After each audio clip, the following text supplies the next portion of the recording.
tatalakayin ko sa inyo ang Clean Pasig River na dati pinagmamalaki ng Manila. Dati ang Ilong Pasig River ay malinis. May mga isla pang naninirahan dito at may mga tao pang lumalabay. Wala pang basura. Pero ngayon, nakikita natin dito ay marami ng basura. Pero may tanong ako sa inyo, ano kaya mga dahilan kung bakit marami ng basura dito sa Pasig River?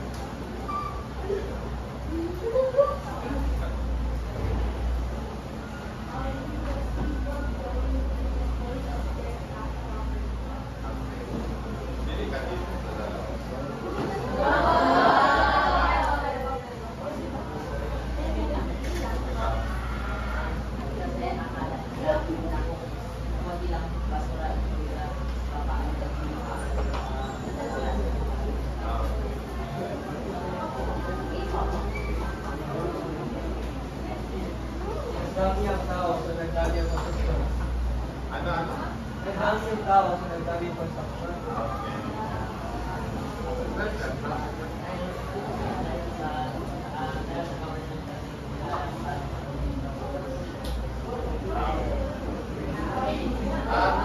Ito rin ang mga dahilan kung bakit nagka-pollution ang Ilong Pasig River.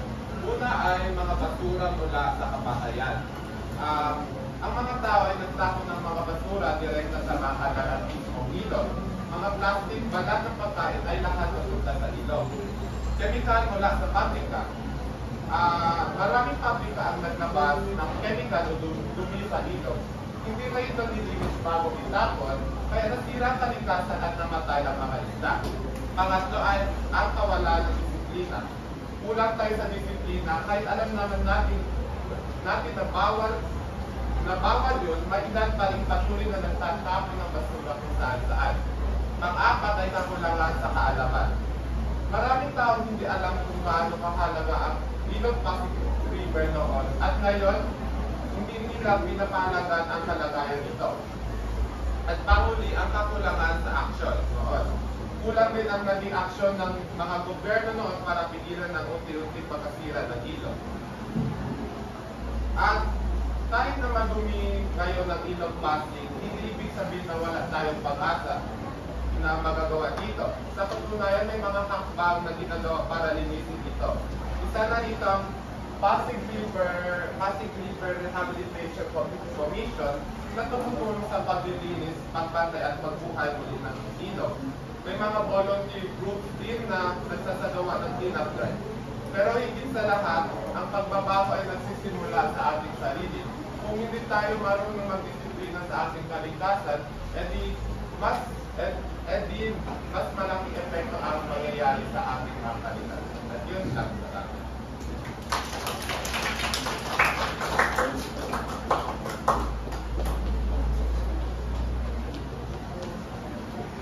Magandang araw sa lahat. Kami ang dalawang grupo at magbabalik-aral tayo mula sa unang grupo tungkol sa solid waste. So, ayon sa kanila, ang solid waste ay tumutukoy sa basura mula sa tahanan, sa komersyal, at maging sa agrikultura. Kabilang ng ito ay metal, plastic, electronic waste, industrial waste, at kahit ako. Ipinakita rin sa kanilang pie chart kahapon na ang residential waste ang may pinakamalaking porsyento ng ambag sa kabuang basura. Sinalakay din ang dahilan kung bakit hindi nag-epektibo ang tamang waste. Una, consumerismo. Dahil sa mabilis na konsumo. Pangalawa, ang katamaran at ang kakulangan sa disiplina ng mga tao. At ang panghuli ay ang kakulangan sa pasilidad at hindi epektibo pamamahala dahil sa kakulangan sa pondo. Pero may naging mga magagandang inisyatibo. Binanggit nila no segregation, no collection policy. Yun ay sa barangay ng Santo Tomas at ang trash to cash box program ng barangay Bagumbayan, Quezon City. Mahalaga rin ang naging papel ng non-governmental organization tulad ng Mother Earth Foundation at ang pagkakaroon ng material recovery facilities. Pinamumunuan din ito ng ating local government unit or LGU. Yan po para sa maraming balik-aral sa presentasyon ng unang grupo.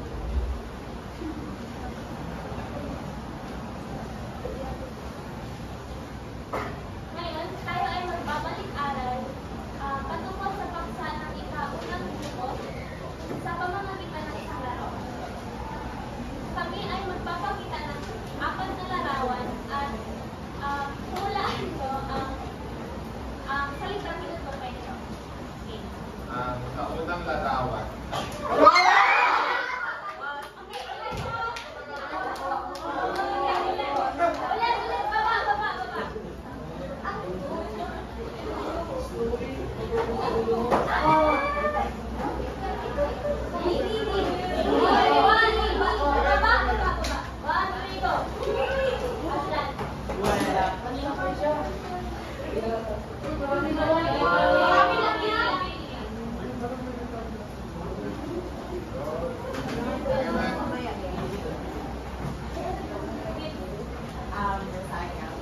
Three eyes.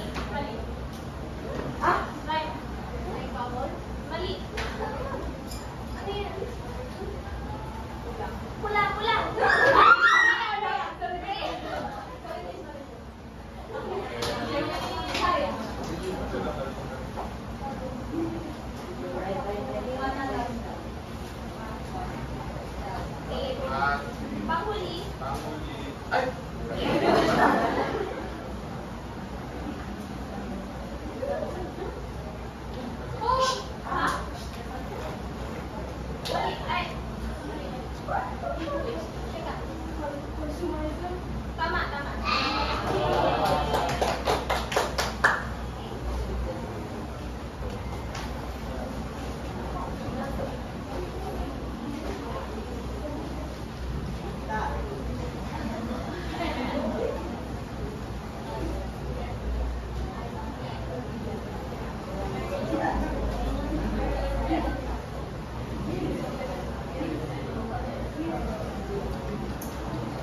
Ngayon, may ipapakita naman kami ang larawan sa inyo at i-describe niyo po yung larawan and rated L.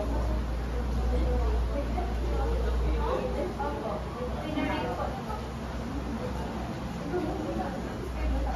Ano po masasabi niyo sa larawan? Overview? Overview. Explain mo. Kasi sa first picture po, parang wala po isang makikita. Tapos sa second picture, marami po talaga isda. Parang nasa display po sila. Tapos yung third one is water bottle. Bottle water bottle.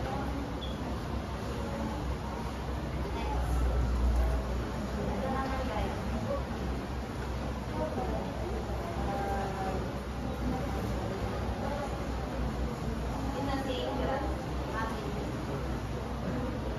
Ano masasabi mo sa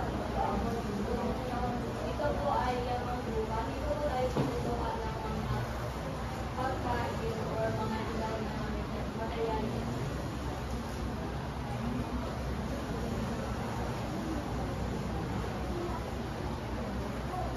May isa po po.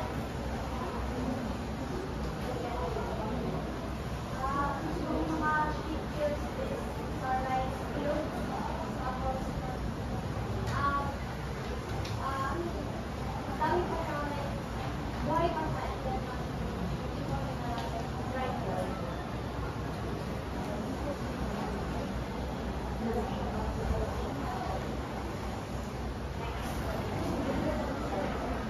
Magkalbo ng gamang bata, magkalbo ng bata. So, sa unang picture, meron tayong akin sa forest. So, madaling puno. Tapos sa second, na yung mga tao ay nagsan ng puno. At tapos ang third, yung resulta yung dalawang picture ng study phase. Sa lang po.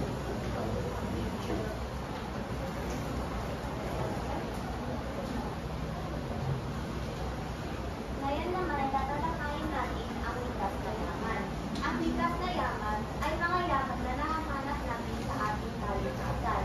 Kabilang dito ang yamang lubat, yamang dagat at yamang lupa. Mahalaga ang likas na yaman sa ating pamumuhay dahil halos lahat ng nakakain natin at mga bagay ay galing sa mga likas na yaman. Sa aming presentasyon, tatalakayin natin ang mga uri ng likas na yaman, energy at paano natin mauubos ang aming likas na yaman. Halina't dumako na tayo sa aming presentasyon at ilisin pong makinig at unawaan dahil pagkatapos po ng presentasyon ay magkakaroon tayo ng pagsasanay at pagsusunod. Muli, isang mapagpalang umaga sa inyong lahat. Kami ang pangalawang grupo at ito ang presentasyon namin patungkol sa likas na yaman. likas na yaman ay tungkol sa mga materyales o ari-arian na matatagpuan sa kalikasan na mahalaga sa mga tao. Ilan sa mga halimbawa nito ay ang tubig, lupa, kabubatan, mineral at mga hayop na nanganganak sa kabubatan. Ang mga likas na yaman ay hindi gawa ng tao. At ito ay ginagamit natin para sa kabuhayan at pag-unlad ng ating ekonomiya. Ngayon, kumakulungan tayo sa uri ng likas na yaman. Una, ang yamang lupa. Ang yamang lupa ay ang mga resources na makukuha galing sa lupa. Mahalaga ito sa agrikultura, konstruksyon at industriya. Ang mga halimbawa nito ay ang mga sakahan ng mga palay, mais at gulay, mga kabundukan, at mga lupang pang-agrikultura. Ngayon naman, ang ikalawang uri ng likas na yaman. Ang ikalawang likas na yaman ay ang tubig. Ito ay mga likas na yaman na makikita sa mga anyong tubig gaya ng dagat, ilog, at lawa. Malaki ang may tutulong ng yamang tubig sa kabuhayan lalo na sa mga pangingisda. Ito ang mga halimbawa. Mga isda tulad ng tilapia, bangus, tuna at galunggong, hipon, alimango at busit, pernos at mga kabibig at coral reefs na tahanan ng mga lamang dagat. Pangatlo, ang bukal. Ito ay mga likas na yaman na matatagpuan sa kabubatan na nagsisilbi sa kanan ng mga hayop at pinapupunan ng mga produktong kahoy, halamang gamot at baka. Nakalagay ito sa pagbibigay ng malinis na hangin at pananatili sa balansin ng kalikasan. Mga halimbawa ay troso at iba't ibang uri ng kahoy, kawayan at dagat, mga halamang gamot at lutas mula sa kabukatan, mga hayop gaya ng usap, baboy, baboy-amo at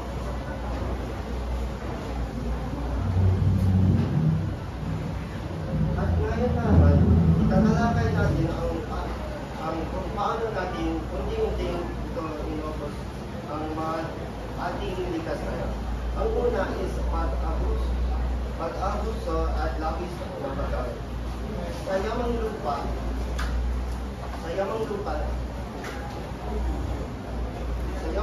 maraming sakahan ang paggamit ng kulay. Tumutukoy ito sa paggamit ng yamang lupa upang gamit para sa agricultura at hindi natin bibigay ng panahon para ito mapahinga o mag-recover ang lupa. At sa yamang lupa, walang natigil ang pagputo ng mga puno para sa kahoy o sa paggamit ng sakahan ng panglupa. At dahil dito, nasisira ang balanse ng ating kalikasan.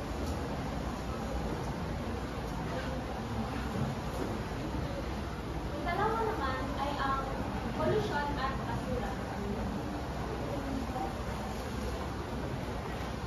Sa yamang lupa, isa sa pinakamalaking ilalim sa yamang tubig ay ang pagkawal ng mga plastic,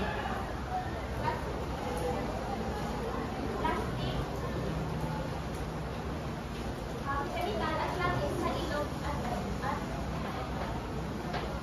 dagat.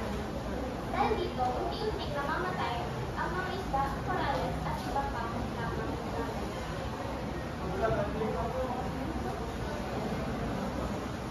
At pangatlo naman ang iligal na gawain. Tulad ng iligal na pagmimina at pangingisda, ang paggamit ng dinamita sa pangingisda na nakakasira sa isda at coral reefs. Ang small-scale mining naman ay magdudulot ng pollution at erosion sa ating yamang lupa.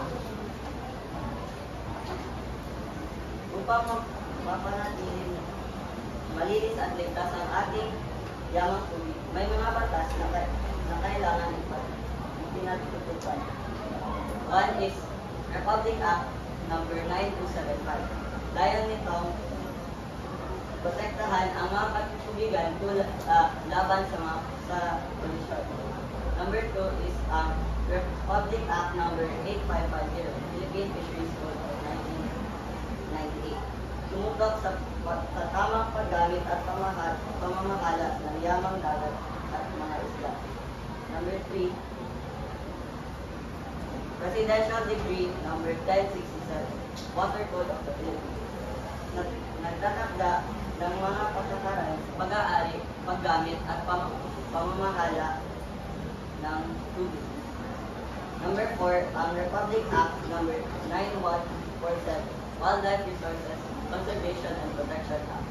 Pinoprotektahan ang lamang dagat at hayop sa tubig na nasa pangan. Number 5, Republic Act Number 3931, National Water and Air Pollution Control Commission Act. Bumuo ng ahensyang tututok sa pag-regulate ng pollution sa tubig at Okay? So, upang mapagdaan ang yamang lupa sa ating bansa, natin ay na ito ay 5 batas na ipinapatupad sa ating defense. Ang una ay Republic Act Number 6657 o ang Comprehensive Agrarian Reform Law. So ngayon nito ay ipamahagi ang mga lupang agrikultural sa mga magsasaka para sa katarungang panlipunan at pagpapaunlad ng nanayulan. Okay? So, ikalawa naman ay ang Presidential Decree Number 705 o ang Revised Forestry Code. So ngayon nito ay protektahan at pangasiwaan ng mga kagubatan ng Pilipinas upang maiwasan ang deforestation at mapanatili ang ekonomika na balanse dahil maraming mga tao nagpuputol ng puno ng walang permit. Ang ikatlo naman ay Republic Act Number 7160 o tinatawag na Local Government Code. So ngayon ito ay bigyan ng mga lokal na pamahalaan ng kapangyarihan sa pagplano at paggamit ng lupa sa kanilang jurisdiction. Alangan kasi. So, ikapat naman ay Republic Act Number 7586 o tinatawag natin National Integrated Protected Area System o tinatawag din NIPAS. So, ito ay amended by Republic Act 11038. So, lumilikha at pangalagahan ang mga protektadong lugar tulad ng mga parke, para konserbasyon, ng biodiversity at natural na tanawin. Uli naman, Republic Act Number 9297 o tinatawag natin Climate Change Act. So, isang pagtugon sa pagbabago ng klima sa pagplano ng paggamit ng lupa upang maging handa at malaban sa epekto ng ito.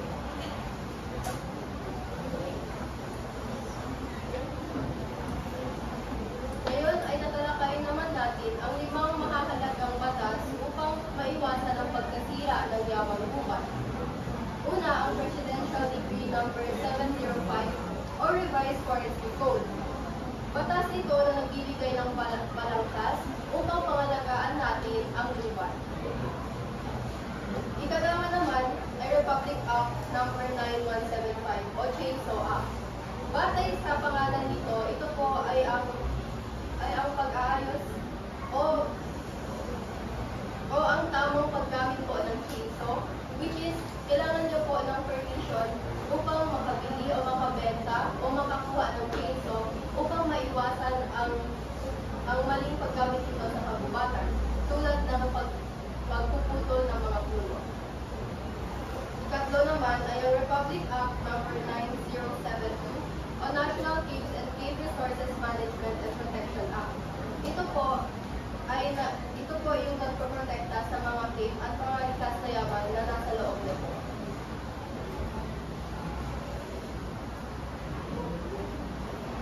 Tumama naman tayo sa pang-apat na batas, which is ang Republic Act Number 9147 o ang Wildlife Resources Conservation and Protection Act. So ano nga ba ang layunin ng batas nito? Well, ang layunin niya ay pangalagaan ang mga hayop sa marubatan. So parang i-conserve yung kanilang mga habitat and to protect them. Tapos, under the batas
hindi lang siya for animals, tayo din. Ginagamit natin to dahil nagbibigay ito sa atin ng hangin, pagkain, at proteksyon sa atin tulad sa mga natural disasters. So, kaya bilang mamamayan, tungkulin natin na maging mapagtatyan, responsable, at makakaligtasan upang mapanatili ang gana at yaman ng ating mga gubat para sa susunod na henerasyon. So, kailangan natin i-conserve and develop yung mga lands and kagubatan natin. So, the next generation, meron din sila.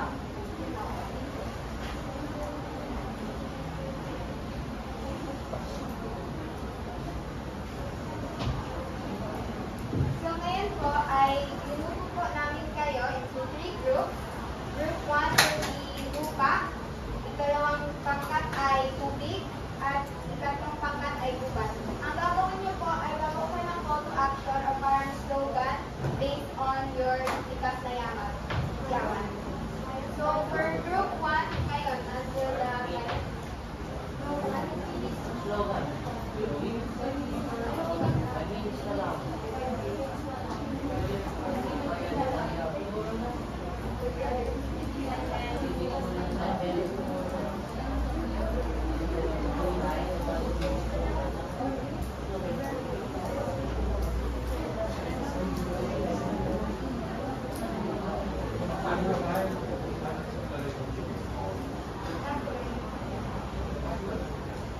Since kulang ang ating oras, ay i-announce na lang po ang groupings ninyo or i-send ko na lang po sa GC. Tapos, if pwede, bukas, before group 3, ay gawin natin ang activity at ang quiz. Yun lang.